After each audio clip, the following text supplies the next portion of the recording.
দেয়নি। এটা চলচ্চিত্র সবার আমরা দিয়েছি কিন্তু চলচ্চিত্রের সবার পক্ষ থেকে আমি কিন্তু পাশে এসে দাঁড়িয়েছি।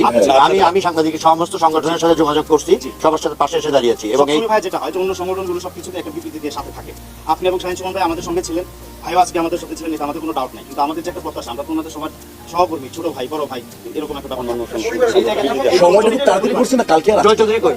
কালকে রাজনীতি মামুন সময়টা হ্যাঁ ঠিক আছে। জয় কোথায়? 24 ঘন্টার মধ্যে আমরা সিদ্ধান্ত নিয়েছি। সংগঠনের নেতা কর্মীরা আসছিলেন, সবারই হয়তো মনে খুব থাকবে, যারা আহত হয়েছেন। এখন এখানে রুবেল ভাই, মিশা ভাই খুব পেতে দিয়েছে যে আমাকে তোমরা যদি মায়ের রক্তের বদলে রক্ত চাও তাহলে আমাদের রক্ত নাও। এরপর আসলে কোনো কথা থাকে না। আসলে এখানে আসছেন সবার সামনে হাত জোড় করেছেন। আপনাদের কারোর যদি কোনো মনে খুব থাকে সাংবাদিক ভাইদের প্রতি, আপনারা আমাদের সবার দিকে চেয়ে এই বিষয়টা এখানে হয়ে যাবে। আর রোগীর যারা আহত হয়েছেন তাদের ক্ষতিপূরণ দেওয়া হবে, যাদের ইনস্ট্রুমেন্ট নষ্ট হয়েছে এটা ভাই নিজে দায়িত্ব নিয়েছেন। আমরা ওনার সঙ্গে সমন্বয় করে যত দ্রুত নিজের মতো সম্ভব আমরা এটা সমাধান দেব। এখন এখানে আমাদের মুরব্বীরা যারা আছেন, আমাদের সাংবাদিক ভাইরা বাবু ভাই আছেন, ইমন ভাই আছেন,